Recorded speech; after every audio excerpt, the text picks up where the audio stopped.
Al-Fatihah. A'udzu billahi minasyaitonir rajim. Bismillahirrahmanirrahim. Alhamdulillahirabbil alamin arrahmanir rahim maliki yaumiddin iyyaka na'budu wa iyyaka nasta'in ihdinas siratal mustaqim siratal ladzina an'amta 'alaihim ghairil maghdubi 'alaihim waladdallin amin.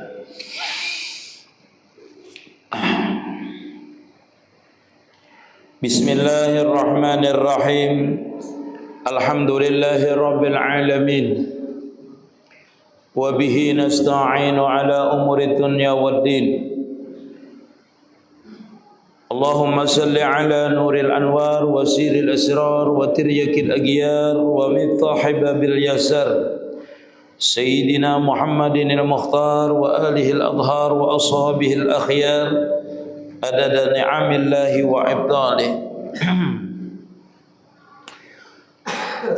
Qala rahimahullahu ta'ala wa nafa'na bihi wa bi'ulumi fid dharain amin. Insyaallah kita malam ini membaca kitab tauhid lah seperti biasa gilirannya. Nah, tapi kalau bertanya boleh aja fikih kata Bapak ada mesti.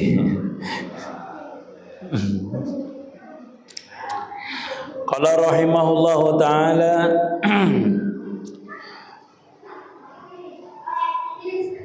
adapun sifat Allah Ta'ala yang kelima yaitu qiyamuhu binafsi. Jadi yang pertama wujud, qidam, baqa, mukhalafatul hawadis, qiyamuhu binafsi. Yang kelima artinya qiyamuhu binafsi artinya berdiri Allah Ta'ala dengan sendirinya. Lawannya alla yakuna qa'iman binafsihi. Artinya bahwasanya tiada berdiri Allah Ta'ala dengan sendirinya. Mustahil ia tiada berdiri dengan sendirinya. Wajib Allah Ta'ala itu berdiri dengan sendirinya. Dalilnya apa? Innallaha ghaniyun 'anil alamin. Artinya bahwasanya Allah Ta'ala itu kaya daripada sekalian sesuatu, sekalian alam. Jadi kita itu mengartikan biasanya kalau orang kadang mengerti lah qiyamuhu ta'ala bin nafsi ya. Allah Ta'ala itu berdiri dengan sendirinya. Dikira-kira itu berdiri seperti kita ini. Kada.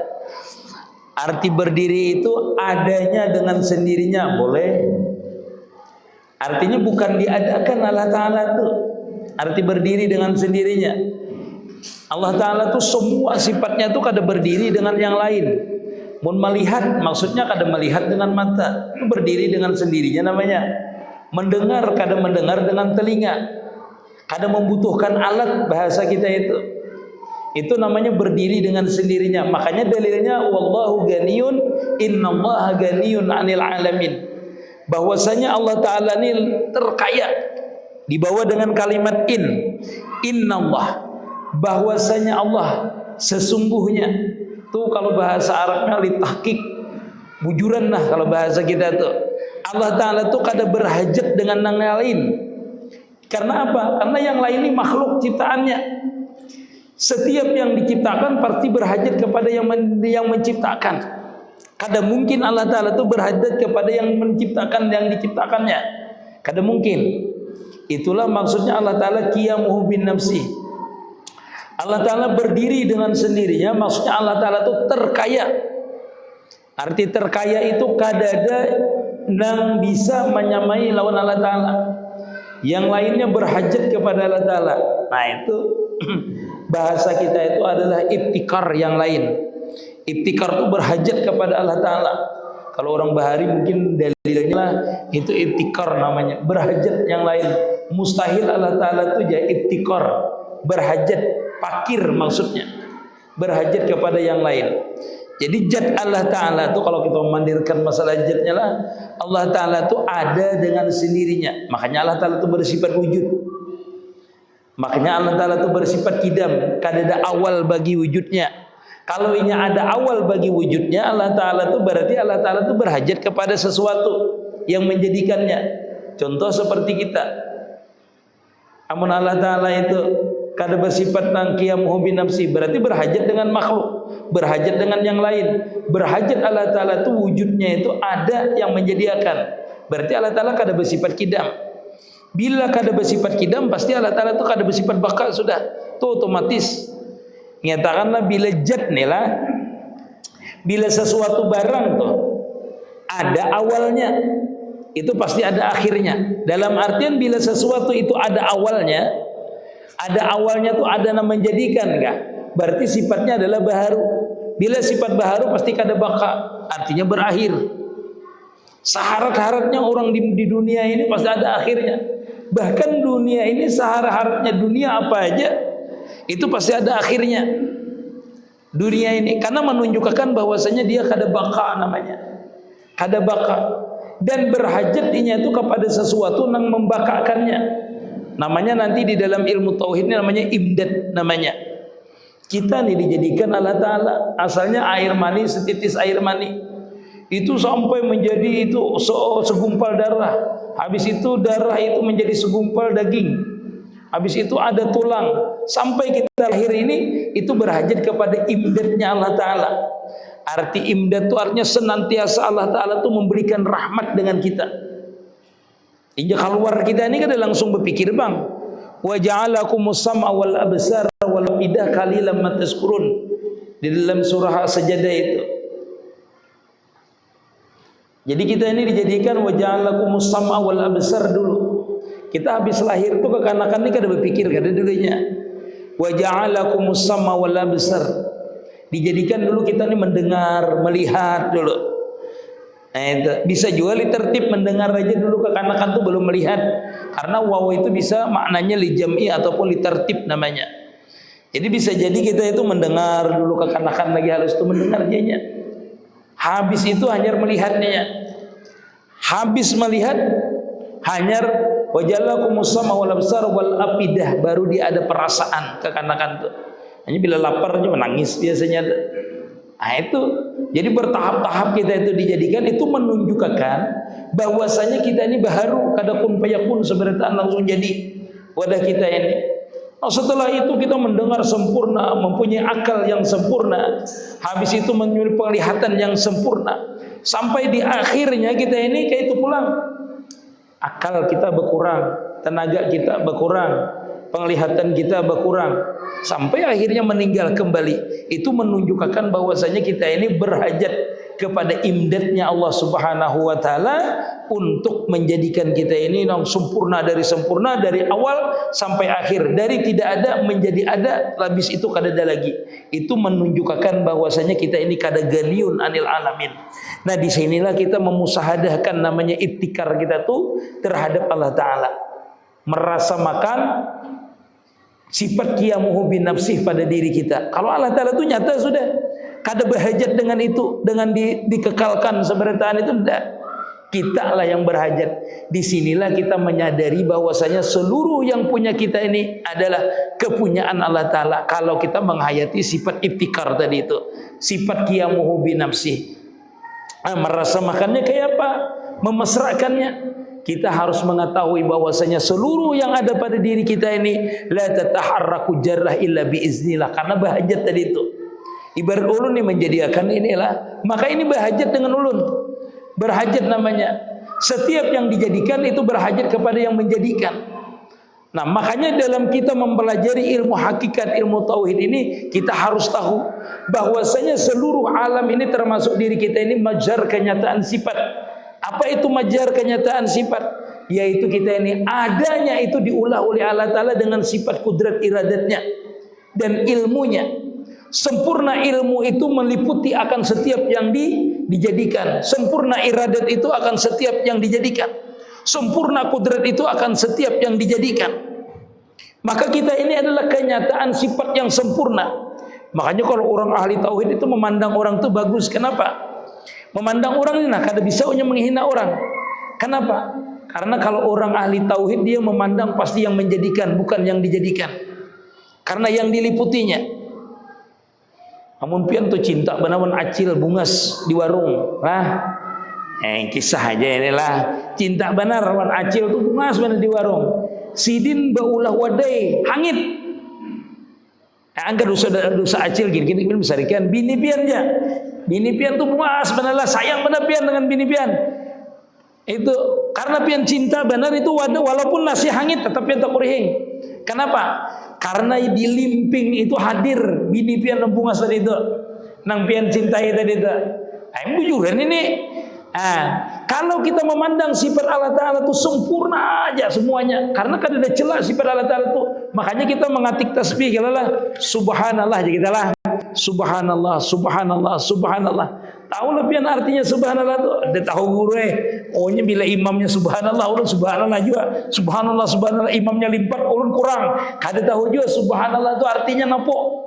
Kada tahu. Subhanallah itu artinya maha suci Allah Ta'ala. Maha suci apa? Maha suci daripada sifat kekurangan. Kurangan apa guru? Kadang kita memikirkan kekurangan. Bila maha suci itu berarti sempurna. Kamal Allah Ta'ala itu bersifat kamal, sempurna. Sifatnya sempurna, afalnya sempurna, zatnya pun sempurna. Kada seperti makhluk, ada kurang, beisi telinga tapi kada mendengar, beisi mata cuma melihat di depan aja. Bila tahalat dinding kada melihat. Allah Ta'ala kada kayak itu sempurna, melihat yang jauh sama dengan dekat, sempurna pokoknya sifatnya. Nah, kita seluruh alam ini, subhanallah itu menyatakan bahwasanya subhanallah, maha suci Allah Ta'ala telah menjadikan sebaratan ini. Angin kada bergerak kecuali izinnya, daun kada gugur kecuali izinnya Allah Ta'ala. Termasuk diri kita ini, la tataharraku jarrah illa biiznillah, kecuali kita ini bergerak satu gerakan itu izinnya Allah Ta'ala. Dalam Al-Quran disebutkan Allahu khalaqakum wa ma ta'malun. Allah Ta'ala telah menjadikan kita, subhanallah. Makanya kita memandanglah subhanallah, merasamkan zikir subhanallah Ta'ala. Subhanallah itu pian harus memandang di setiap gerakan tangan kita ini, ada di situ diliputi kesempurnaan sifat Allah Ta'ala. Subhanallah, subhanallah. Waktu kita mengucap subhanallah ini nampak sifat Allah Ta'ala yang sempurna menggerakkan kita ini. Subhanallah, subhanallah, subhanallah. Nampak kita merasakan, memusahadahkan setiap yang kita gerakkan. Dahulunya kita kadada sempurna Allah Ta'ala menjadikan kita. Makanya habis itu keluarnya sifatnya apa? Kalimatnya apa? Alhamdulillah. Alhamdulillah. Alhamdulillah, setelah sempurna kita kawat digerakkan, kita lihat nampaklah sifat Allah Ta'ala tadi di sini, diri gerak kita tadi, maka kita mengucapkan alhamdulillah. Alhamdulillah, alhamdulillah. Berarti itu sudah nampak pian melihat kesempurnaan Allah Ta'ala. Alhamdulillah, alhamdulillah, alhamdulillah. Lalu kita menggerakkan alhamdulillah ini, nampaknya sempurnanya sifat Allah Ta'ala yang maha suci tadi. Lalu nampaklah kebesaran Allah Ta'ala di situ. Lalu Allahu Akbar, Allahu Akbar, Allahu Akbar, Allahu Akbar. Nah, kalau kita paham. Kalau kita kada paham ya lo belas. Nah, itu kan nampak itu. Kita ini satu kalimat aja cuma harus nampak. Satu kalimat pun mengucapkan tapi berisi bahasa orang itu. Satu kali aja menimbakakan itu tapi tambus. Inggih, makali bebini kada ada kalah. Itulah. Itu. Jadi kita harus sempurna melihat itu. Kita berbacaan kada perlu banyak, berzikir kada perlu banyak, kalau sudah mengerti ibtikar kita itu berhajat kepada Allah Ta'ala itu. Berhajat. Makanya orang yang mengerti ilmu tauhid nih lah, ilmu hakikat ini, inya berdiam tuh. Berdiam tuh jadi zikir. Kenapa? Dia musahadah tadi, subhanallah. Melihat ini nah, kesempurnaan yang menjadikan. Orang yang menjadikan. Bukan ininya, tetapi yang menjadikan tadi itu sempurna. Jadi kada melihat lagi orang yang sudah dalam keadaan paham ilmu tauhid itu, kada melihat sesuatu yang ada ini jelek di pandangan batiniahnya. Kenapa? Karena dia melihat kesempurnaan sifat Allah Ta'ala yang bersifat qiyamuhu bin nafsi. Tetapi semua makhluk inilah, semua makhluk ini berhajat kepada Allah Ta'ala. Itulah namanya ibtikar namanya. Alla yakuna ganiyun, alla yakuna apa tadi? Alla yakuna muftakiran ilaihi ma'adah. Kada mungkin Allah Ta'ala itu berhajat kepada selain daripada Allah Ta'ala itu. Kada mungkin. Ada mungkin karena dia menang menjadikan. Nah, disinilah kita merasa makan itu menghayati sifat qiyamuhu bi nafsi ini pada diri kita itu kita hayati. Aku ini kada bisa bergerak, kada bisa berdiam kecuali izinnya Allah Ta'ala. Bergerakku ini berhajat kepada Allah Ta'ala. Kenapa? Karena aku dijadikan. Setiap yang dijadikan itu berarti diliputi. Diliputi itu artinya diketahui oleh Allah Ta'ala keadaan kita tadi itu. Keadaan kita itu sudah diketahui baik zahir maupun batin. Makanya kalau orang berzikir itu la ilaha Innallah, ya. Benar-benar menghadirkan la maujuda illallah. Dalam hati itu boleh aja arti la ilaha illallah itu kadang la ilaha illallah tiada Tuhan selain Allah Ta'ala itu boleh aja pian. Kalau bang misalnya bila berzikir itu la ilaha illallah tiada Tuhan selain Allah Ta'ala, enggak. Pian boleh aja la ilaha illallah. Ya Allah, ulun ni kada bisa apa-apa kecuali izin pian ya Allah. La ilaha illallah, ulun ni kada hidup ya Allah kecuali pian mahidupkan ulun. Jadi benar-benar kita rasam, benar-benar kita mengerti, benar-benar kita paham makna la ilaha illallah itu artinya Allah Ta'ala itu maha kaya atas tiap-tiap sesuatu. Kita kada kawa mau ucapkan, kada kawa kita itu memusahadahkan, merasakan di diri kita ini kecuali seberataan itu kita rasakan bahwasanya kita ini kada hidup, kada nyata, kada bergerak, kada bisa berkehendak, kada mempunyai ilmu kecuali illallah. Seberataan itu adalah kehendaknya Allah Ta'ala, izinnya Allah Ta'ala, anugerahnya Allah Ta'ala. Nah disitulah kita merasa bahwasanya kita tadi itu merasakan innallaha ghaniyun 'anil 'alamin. Di situ kita merasakan Allah Ta'ala ini maha kaya atas sekalian alam. Alam itu apa gerang gurunya? Alam itu masih wallah, itu alam namanya. Selain daripada Allah Ta'ala itu alam. Amun tungau alam juga lah guru. Iya alam juga ngarannya. Alam itu artinya adalah makhluk. Kalau bahasa ilmu tauhidnya lah namanya alam itu makhluk. Agyar, akwan, apalagi selain itu seberataan itu namanya kalau dalam ilmu hakikat, dalam ilmu tauhid itulah namanya alam namanya. Sesuatu yang dijadikan itu aja intinya. Itu namanya alam namanya. Kita ini sama seberataan di diri kita ni lah alam dijadikan Allah Ta'ala. Maka setiap sesuatu yang ada pada diri kita ni berhajat dengan Allah Ta'ala. Seberataan kada bisa kita melakukannya kecuali izinnya Allah Ta'ala. Nah, jadi kalau kita merasakan diri kita ini seberataan semuanya adalah diliputi oleh sifatnya Allah Ta'ala, disitulah kita melihat, memandang diri kita ini berhajat kepada Allah Ta'ala, atau kita merasakan kita itu akan kekayaan Allah Subhanahu Wa Ta'ala. Inya pian mengamalkan ilmu tauhid ini dua aja pianlah, dua buting aja pian mengamalkannya itu. Apa itu gurunya? Mengamalkan ilmu tauhid ini kan lepas dari dua macam, musyahadah dan murakabah. Musyahadah dan murakabah. Dua macam ini dia mengamalkannya. Bila pian bisa musyahadah dan murakabah berarti pian masuk kepada ilmu hakikat namanya. Ilmu hakikat namanya. Orang tu belajar ilmu tauhid, itu belajar ilmu tauhidnya kayak kita nih. Tetapi kalau bisa memusahadahkan berarti pian mengamalkan ilmu tauhid itu masuk kepada ilmu hakikat namanya. Kayak apa caranya? Musyahadah itu artinya menyaksikan. Pian menyaksikan diri pian ini bahwasanya kada maujud ilallah, masuk tauhid, masuk hakikat namanya tauhid. Bahwasanya kada maujud gerakku, kada maujud sifatku, kada maujud diriku ilallah kecuali diadakan Allah Ta'ala. Pian musyahadahkan, pian pandang maksudnya. Musyahadahkan tu pian pandang, oh aku ni kada maujud, aku ni kada nyata, gerakku ni ampun orang, sifatku ni ampun orang.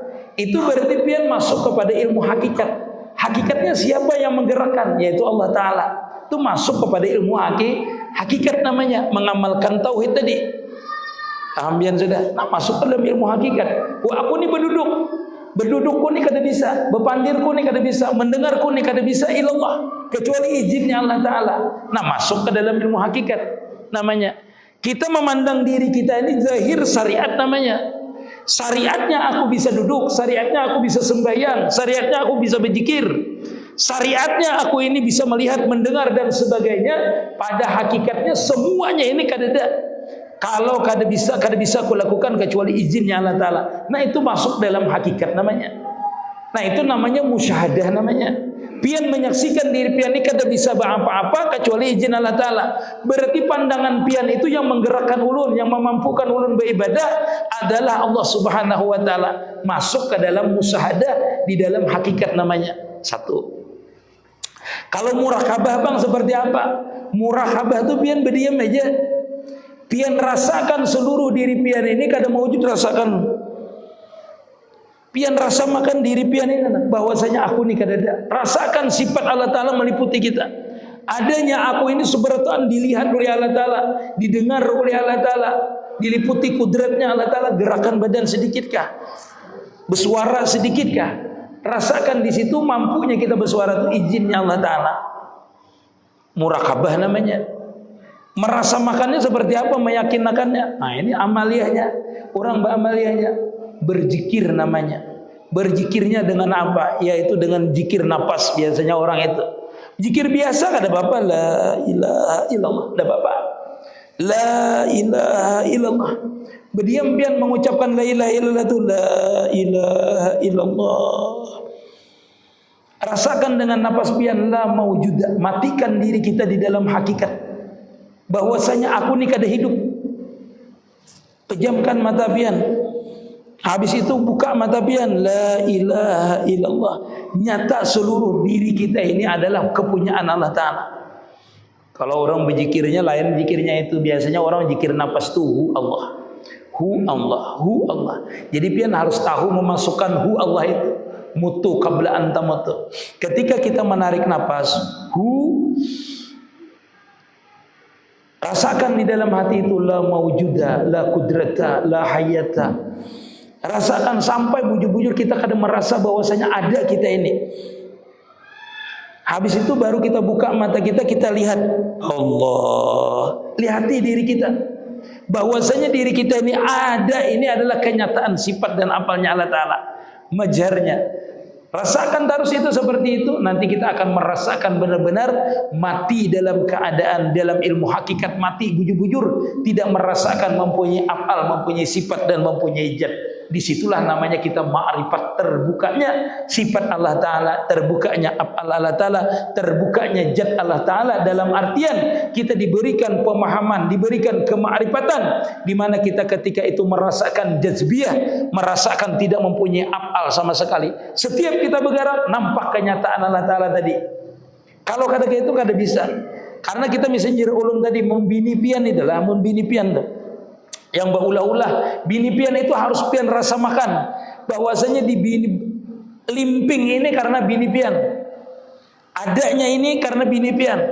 Mewujudnya ini nasi misalnya diberi bini pian itu karena ada bini pian.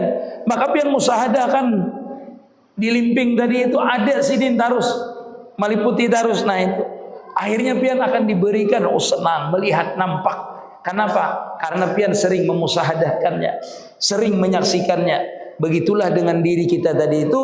Arti kita berhajat ini, seluruh yang ada pada diri kita ini adalah kepunyaan Allah Ta'ala. Rasakan kita ini bergerak berdiam itu kepunyaan Allah Ta'ala terus. Sehingga hati kita tuh fokus dia merasakan kebesaran Allah Ta'ala. Setiap kita bergerak kita rasakan. Ketika kita mengangkat takbir Allahu Akbar, kita merasakan di situ diliputi oleh kenyataan sifatnya Allah Ta'ala. Kita rasakan kita itu tenggelam di dalam sifatnya, di dalam apalnya, di dalam zatnya yang maha kuasa. Kita rasakan di waktu sembahyang itu. Rasakan kita ini panah hilang. Rasakan kita bergerak itu digerakkan. Itu namanya anta budaka annaka tarah fa ilam tarah fa innahu yarah. Digerak kita merasakan bahwasanya kita digerakkan. Kalau tidak bisa murakabah. Fa illam tara fa innahu yarah. Rasakan Allah Ta'ala itu mengintai, melihati kita aja. Setiap gerak kita dilihatinya zahir dan batin kita. Inilah namanya beribadah itu dalam keadaan benar-benar menyaksikan kebesaran Allah Ta'ala di waktu kita sembahyang tadi itu, ataupun di waktu kita duduk ke berjalan. Jangan kita inilah mengamalkan ilmu tauhid ini waktu sembahyang aja, waktu berzikir aja. Itu waktu berzikir. Ada juga orang yang kaliwatan mengamalkan tauhid ini seberataan Allah Ta'ala sampai menyuntan durian orang. Ini Allah Ta'ala juga jaman kayak itu aja. Ini salah pulang mengamalkannya. Ini terlalu benar meliputi. Meliputi itu bukan berarti Allah Ta'ala ada di diri kita, ataupun yang ada ini Allah Ta'ala seberataan. Dan seperti itu. Dan seperti itu. Amun ulun nih memberi pian baju sebijian. Ayahandalah ulun beri pian di baju sebijian. Nah, dimanapun pian menggerakkan baju itu pasti jahir ulun, karena pian kenal dengan ulun. Nah, batang tubuh kita ini luar dan dalam ini pemberian Allah Ta'ala seberataan. Injaman kalau pemberian kan milik kita, ini kada milik kita. Kada milik kita seberitaan ini. Semuanya pemberian, maka disitulah tajali terus kita ini melihat kenyataan kebesaran Allah Ta'ala di setiap perilaku kita, baik di ibadah kah, kada beribadah kah. Kalau orangnya ahli musyahadah, kalau orangnya kada ahli musyahadah ya terhijab namanya. Kalau orang dulu mengatakannya terhijab, yaitu milik Allah Ta'ala diakui. Aku jua nang mau bau sembahyang, aku jua nang berzikir, aku jua nang di majelis. Ini baguslah, itu bagus aja, ada apa-apa. Karena secara syariatnya memang seperti itu. Tetapi secara hakikatnya semua yang kulakukan ini milik Allah Ta'ala. Di sini kita tuh masuk namanya kepada makam orang yang salikin namanya, orang yang bertauhid, orang yang mengerti hakikat namanya. Senantiasa menyaksikan kebesaran Allah Ta'ala di setiap gerak dan diam kita tadi. Jadi intinya seperti itu. Sifat ibtikar ini adalah pada kita, dan di dalam diri kita ini, di waktunya maksudnya kita ini mengerti sifat Allah Ta'ala qiyamuhu bi nafsi itu, kita bandingkan dengan diri kita. Seluruh yang ada pada diri kita ini berhajat kepada Allah Ta'ala. Allah Ta'ala yang memberikan imdadnya, memberikan anugerahnya sehingga kita ini bisa seperti ini. Itu yang dimusyahadahkan, itu yang kita saksikan, itu yang kita rasakan. Sehingga dalam kita merasakan bahwasanya seluruh yang ada pada diri kita ini adalah kepunyaan Allah Ta'ala, maka disitulah kita akan melihat kekayaan Allah Ta'ala pada diri kita, kekuasaan Allah Ta'ala terhadap diri kita. Itu amalkan aja dengan zikir nafas kah, dengan gerak kita kah, dengan diam kita kah, dengan pandangan kita kah. Pokoknya rasakan seluruh yang ada pada diri kita ini adalah kenyataan daripada kekayaannya Allah Subhanahu wa Ta'ala. Jadi kita merasakan nanti berhajatnya kita ini terhadap Allah Ta'ala. Itu. Jadi kalau kita berdoa misalnya lah, berdoa, andak diri kita di sifat itu, di kepakiran itu. Andak diri kita, letakkan diri kita di makam berhajat kepada Allah Ta'ala itu. Lalu kita berdoa itu benar-benar merasakan. Di waktu berdoa itu seolah-olah berhadapan dengan orang yang maha kuasa, yang maha kaya terhadap diri kita. Jadi kita itu seolah-olah berbicara dengan Allah Ta'ala di waktu kita berdoa itu.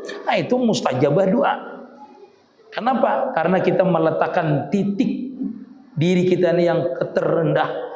Itu kada berisi apa-apa di hadapan Allah Ta'ala. Ini kalau kita berzikir sama, la ilaha illallah. Kalau kita sembahyang sama, kalau kita berjalan sama. Artinya ulun ya Allah kada kau mengangkat batis ini nah untuk melangkah kecuali ulun ini berhajat dengan pian untuk menurunkannya. Ulun ini ya Allah kada kau mengeluarkan napas ini dan memasukkannya kecuali ulun berhajat kepada pian untuk memasukkan ini napas lagi. Jadi orang ini senantiasa ibtikar namanya, berhajat kepada Allah Ta'ala terus. Jadi dia kada mau sombong. Kenapa? Karena senantiasa tadi di dalam gerak dan diamnya itu tajali kebesaran Allah Ta'ala, kekayaan Allah Ta'ala. Disitulah ibtikar yang sebenarnya nanti itu pengamalannya seperti itu. Masya Allah, tabarakallah. Sehingga tajali sifat Allah Ta'ala itu mulia, kebesaran, jamal dan kamalnya dengan seperti itu. Nah sampai di sini ada yang ditanyakan, silahkan. Kita lewat waktunya pulang. Ada yang bertanya? Silahkan. Ada kan? Ada usah masalah ilmu tauhid ditanyakan, fikih ya. Ini kalau niat atau apa niatnya salat mau sedekah salat mayat orang seperti apa? Salat bersedekah, salat mayat kah? Niatnya sendirian. Mayatnya ada kada? Salat mayat sendirian, mayatnya kadada. Itu namanya salatul gaib namanya. Enggih. Itu biasa aja sembahyang usali sunnah usali fardal kifayati alal maitil gaibi arba'at takbiratin lillahi ta'ala. Kalau kalian kada bisa, langsung aja aku sembahyang mayit 4 kali bertakbir, mayit yang tidak ada gaib, maksudnya tidak ada 4 kali bertakbir fardu kifayah karena Allah Ta'ala. Seperti itulah. Enggak, kenapa niatnya? Kalau usum misalnya kada hafal bahasa Arabnya sudah aku sembahyang mayit yang gaib karena Allah Ta'ala. Sudah, Allahu Akbar. Di dalam hati waktu mengucapkan itu waktu takbir. Jangan rakaat. Kalau sembahyang mayit itu kan ada berakat-rakaatan. Ini sembahyang gaib itu tetap kada berakaatan. Kalau sembahyang hadiah baru sembahyang hadiah baru 2 rakaat. Maksud pian ini sembahyang hadiah kah, sembahyang maid gaib kah? Oh, sembahyang lain pidia lain. Pidia dengan hadiah itu beda lah. Pidia lawan hadiah beda. Nah, sembahyang hadiah namanya. Sembahyang hadiah itu tidak disebutkan hadiahnya. Usalli sunnatar raka'ataini lillahi ta'ala. Seperti itu aja sembahyang hadiah tuh. Usalli raka'ataini lillahi ta'ala. Sudah? Allahu Akbar. Waktu mengucap Allahu Akbar, aku sembahyang 2 rakaat karena Allah Ta'ala. Sudah? Ayatnya yang pertama adalah ayat kursi. Habis itu Alhaakumut Takatsur. Habis itu suratul Ikhlas qul huwallahu ahad 11 kali. Hah? Itu beruku kalau sembahyang. Yang sembahyang mayit yang kada beruku. Itu sembahyang hadiah itu 2 rakaat. Kalau sembahyang mayit yang gaib, misalnya ada meninggal orang keluarga kita misalnya di Pangkalambun, kita kada bisa hadir. Nah, setelah orang menguburkan baru kita sembahyang hadiah. Baru jangan sembahyang hadiah aja, sembahyang fardu kifayah yang gaib tadi itu, sembahyang fardu kifayah, sembahyang mayit gaib namanya. Setelah dikuburkan, kalau belum dikuburkan jangan. Sesudah dikuburkan, orang sudah dikuburkan orang. Nah, itu sembahyang gaib namanya. Nah, Bapak, enggak. Ada lagi? Ya. Ini saya sholat, Ustaz. Saya sendirian. Misalnya kadang sholat tiba-tiba ada kucing di dalam kaki atau tangan, betul nggak? Kalau ada kucing, ada apalagi namanya ada kekanakan halus yang pakai pupuk, kami misalnya lah, batalkah tidakkah? Kalau dia itu kucing aja liwat kada batal. Menyentuh kaki ataupun tangan, sentuh sebentar aja enggak batal. Ini terkecuali pian meyakini satu lah, waktu pian duduk misalnya, duduk tahiyat misalnya, lalu kucing itu naik di atas pian itu waktu duduknya berdiam. Nah, apabila pian yakini satu di anusnya itu ada najisnya, pian lihatakan itu batal sembahyang pian. Kecuali pian angkat boleh lah, diangkat boleh, disingkirkan kucing misalnya di sini duduknya, asalkan waktunya sebentar, singkirkan kata Bapak. Boleh aja menyingkirkannya tuh. Ulun gurih kulir menyingkirkannya, ulun jantik di telinganya aja. Nah, aja meluncat kucingnya misalnya lah. Nah, menjantiknya ini pian harus ada niat. Kalau niatnya pian itu bermain-main, batal sembahyang pian. Melihat kucing duduk, diangkat kalau batal aja 3 kali bergerak, pikuk jantik aja. Misalnya lah, ya kucingnya meluncat. Nah, menjantiknya ini bila niatnya bermain-main pian batal hukumnya. Tetapi kalau langsung diangkat, kada Bapak, diangkat keluar di luar daripada badan kita kada Bapak, kada batal hukumnya. Yang kedua, kekanakan yang halus pakai pupuk, pakai pimpers. Nah, itu kalau kita sembahyang disentuhnya berjauh, sentuhnya berjauh, dan di dalam pupuknya itu ada najisnya. Kalau disentuhnya berjauhnya itu kada batal. Tetapi kalau bahambin, kita sembahyang yakin di pupuknya itu ada kamihnya, batal sembahyang pian. Oh, justru itu anak ulun guru yang batu baurut ya. Jurang kenapa? Mbaknya pas bahambin ulun limparakannya aja supaya jangan batal sembahyang ulun ya. Nah, itu perkelahian itu namanya menyakiti anak. Mengangkatnya itu boleh aja nih kekanakan duduk yang bebas tadi kita angkat nah. Mangkatnya lah. Kita turunakan, gisir. Kita gisir ke bawah. Boleh aja kita gisir. Kita gisir boleh aja. Itu namanya menghilangkan najisnya yang ada di wadah supaya jangan ikut dengan kita. Kita gisir, enggak apa-apa. Boleh aja, asalkan memanda kaiga kekanakan itu, nah dijaga tuh apa? Dada kita jangan tergisir dari kiblat, jangan segisir dari kiblat. Jadi kalau pian mandakan kaiga, anda kaiga itu aja. Ataunya babasuh turunakannya ke bawah, diturunakan. Ini seperti itulah. Ini kalau itu ada najisnya tadi itu. Nah, ada lagi? Ya. Pengertiannya ridho ilahi sama ridho orang tua itu perbedaannya. Kalau ridha orang tua itu pasti kita minta maaf, minta ampun dengan orang tua, keridaan orang tua. Ridallahu fi ridal walidain, sukhtullah fi sukhtil walidain. Keridaan Allah Ta'ala itu tergantung kepada keridaan orang tua. Dalam artian seperti ini di dalam hadis, di dalam kitab Nasahul Ibad itu disebutakanlah bahwasanya selama ikam itu jar Rasulullah mempunyai orang tua, if'al masyita, perbuatlah yang engkau sukai. Selama orang tua kita tuh masih hidup, selamanya ridho dengan kita. Bukan berarti kita boleh mencuri apa ada. Maksudnya perbuatan kita apapun nanti dipandang daripada keridaan orang tua itu, Allah Ta'ala. Apabila orang tua itu ridho aja dengan kita, dalam artian tidak mungkin orang tua kita ridha dalam perbuatan yang kada baik. Nah, seandainya seseorang itu berbuat maksiat dulu, ada berbuat maksiat, setelah dia bertaubat minta ridho dengan orang tuanya, Allah Ta'ala pun akan ridho dengan orang tersebut.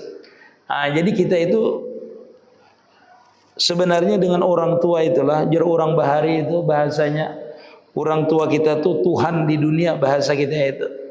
Pian anak nyaman hidup di dunia baik-baik dengan orang tua, walaupun pian susah.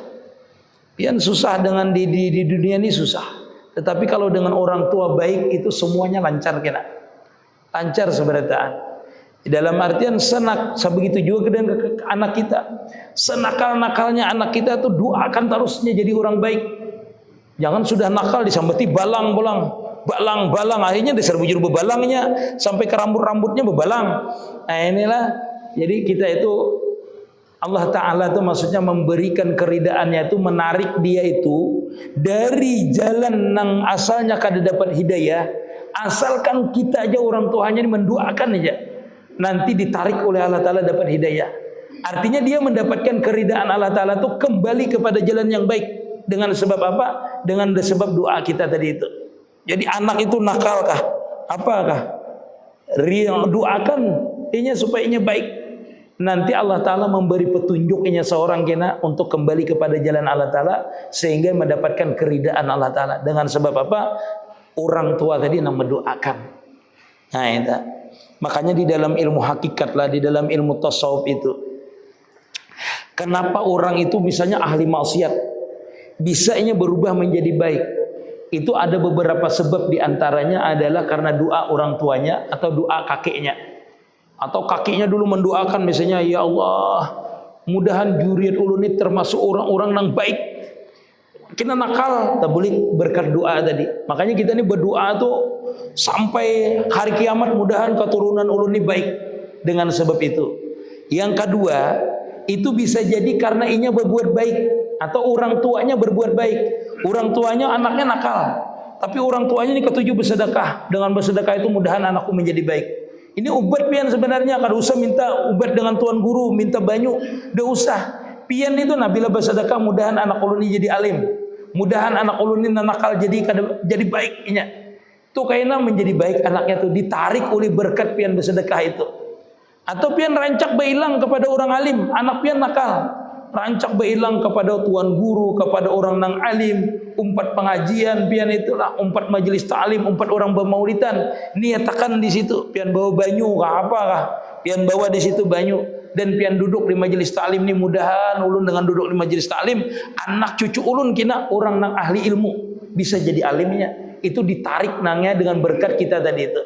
Karena orang duduk di majelis ta'lim ni mustajabah doanya.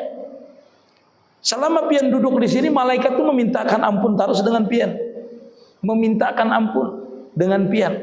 Selama kita duduk, amun pian niatnya majelis ta'lim terus, biar seumur hidup pian mati syahid, walaupun pian guring di rumah. Hukumnya kalau pian meninggal, asal ada niat menuntut ilmu aja terus dalam hati pian, maka mati pian tu mati syahid. Jadi disitulah maksudnya keridaan Allah Ta'ala tuh, dengan berkat doa orang tua tadi, maka anak itu bisa ditarik kepada jalan kebenaran sehingga dia mendapatkan keridaan Allah Ta'ala. Seperti itulah. Nah, itu ridallahu fi ridal walidain. Samir. Ini misalnya Ustaz cuma berdoa, misalnya meninggal istri atau suami, terus misalnya tahu boleh enggak suaminya mengapani atau memandikan itu? Ya. Bolehkah seorang suami atau seorang istri memandikan suaminya atau memandikan istrinya? Hukumnya adalah boleh hukumnya. Anaknya boleh lah, boleh. Yang muhrimnya tuh boleh terus memandikannya, anda bapak. Muhrimnya, pemandian ada jelang. Kami aja jurang mandi seperanakan, boleh. Inya memandi suaminya, boleh memandi anaknya. Memandi anaknya, memandi istrinya boleh. Istrinya pun boleh. Karena dia adalah muhrimnya, boleh aja yang mandi. Yang kada boleh, mun ada keluarga bagus keluarga yang mandi. Makanya yang mendampingi itu boleh aja keluarganya muhrimnya. Ini orang lain mendampingi. Dan kada boleh memandi itu kecuali orang yang diizinkan. Kalau perempuan memandikan sama-sama perempuan lah, ingatkan. Kalau laki-laki memandikan sama-sama lelaki, terkecuali bininya boleh, anaknya boleh, walaupun perempuan anaknya tadi yang dimandi abahnya, tidak apa-apa. Lakinya, bininya yang memandi boleh aja, bininya, anaknya perempuan, anaknya laki-laki boleh lah, boleh. Yang tidak boleh itu orang lain. Walau orang lain itu maksudnya bini meninggal. Oh, aku aja mandi jurang lelakian. Jurang kenapa ikut mandi? Ini mantanku dulu aja. Ini enggak boleh itu. Enggak boleh. Kalau muhrimnya boleh. Boleh, enggak apa-apa lah muhrimnya. Nah, lagian yang orang yang memandikan tadi perempuan sama perempuan, laki-laki sama perempuan ini harus dijaga. Harus menjaga aib itu mayit. Nah, aku semalam mandi ini, Jer. Sekalinya mayitnya tuh dia ada kunatnya aja, di mana aja kawan, di pusatnya aja. Ini udah boleh itu disambat kita, udah boleh. Jadi orang yang memandi mayitnya harus menjaga kerahasiaan mayit itu, walaupun mayitnya tuh bergerak. Dimandi, aku semalam memandi si Anu tuh aja, si Udin tuh, kamu tahu lah aja, matanya kijip-kijip jadi berarti mandi aja. Nah itu ada boleh. Ada juga orang dimandiin, dia tahu lah dimandiin. Kadang kita memandikan mayit itu ada mayit itu aja. Kalau dimandiin lah, pas karena muntungnya nih nah, ya ada. Pasal biar diam-diam tuh jentiknya lah. Ya lah boleh lah, nyatakan itu boleh aja anaknya, istrinya boleh aja, enggak lakinya boleh aja, orang lain kada boleh. Intinya memandikan tuh laki-laki sama laki-laki, perempuan adalah perempuan memandikannya. Oke. Ada lagi? Habis? Ini mengenai azan. Ya. Azan oleh perempuan mengazan. Wah, di dalam kitab Fathul Mu'in disebutkan bolehkah perempuan itu azan? Boleh aja, sesama perempuan. Jamaahnya perempuan seberatan, boleh leli azan boleh. Azan boleh asalkan didengar sama-sama perempuan itu. Sama-sama perempuan itu. Kalau ada orang lain, haram hukumnya. Misalnya di pesantren perempuan, azannya boleh lah, boleh aja azan. Azan boleh aja, tetapi mendengar sama-sama perempuan itu. Yang bagus itu nanti disuruh itu adalah kamat. Seandainya sudah mendengar azan di luar, perempuan itu kalau dia kamat ajanya, disunatakan kamatnya. Boleh aja. Amunnya di rumah azan di mik dilanggar pulang. Wah jurang siapa itu azan? Suaranya pindah halus. Fatimah jurangnya azan. Nah, itu ada boleh itu. Azan perempuan itu kan sama-sama perempuan boleh aja nyaringnya berimaman. Asalkan yang mendengar adalah sama-sama perempuan. Kalau ada orang lain, laki-laki yang lain, maka hukumnya haram hukumnya. Ya berarti itu. Ada lagi? Banyaknya pertanyaan. 16 tahun ini menyiapkan ini. Ya terus. Kalau misalnya mati syahid, ya. Mati syahid kan berdarah. Itu dimandikan atau dikafani dia masih berdarah? Iya. Mati syahidnya ada 3 macam. Ada masjid syahid dunia akhirat, ada masjid syahid dunia, ada masjid syahid akhirat namanya. Mati syahid akhirat. Mati syahid dunia akhirat orang yang berperang membela agamanya Allah Ta'ala itu mati syahid dunia akhirat namanya. Itu dikuburkan dengan baju-bajunya, kada perlu dimandikan, cuma disalatkan saja. Disalatkan sudah. Disalatkan, dikuburkan dengan baju-bajunya, dengan darah-darahnya dikuburkan. Nah kalau syahid akhirat orang kebakaran, orang mati lamas, itu mati syahid akhirat namanya. Orang mati beranak, itu mati syahid akhirat. Dikerjakan tetap 4 macam. Dikapankan, dimandikan, dikapankan, disalatkan, dan dikuburkan. 4 macam. Tapi kalau yang mati syahid akhirat dunia akhirat tadi itu yang berperang, membela agama Allah Ta'ala, melawan orang yang menjajah manu kita, itu mati syahid dikuburkan aja itu dengan baju-bajunya. Sudah kada boleh. Kada dengan baju-bajunya disalatkan, dikuburkan sudah. Kada buat dimandikan, jangan. Paham? Ya, itu mati syahid itu ada macamnya. Ada dunia akhirat, ada mati syahid dunia, ada mati syahid akhirat namanya. Orang kebakaran, orang tenggelam. Oh guru aja orang tenggelam itu dimandikan jual aja. Dimandikan. Makanya 3 hari hanya dapat ya. Sudah mandi berarti guru aja. Kada beda. Ini dimandikan lagi. Mustahilnya sudah mandi guru 3 hari aja. Sampai bangkaknya mandi ya. Kada dimandikan lagi jangan ada. Yang dapat dimandikan lagi seperti biasa. Itu namanya syahid akhirah namanya. Allah. Nah ya, sampai sini dulu lah. Karena disimpan pulang. Mudah-mudahan manfaat lah. Diingatkan pertanyaan dan jawabannya tuh diingatkan. Jangan kira minggu depan itu pulang ditanyakan.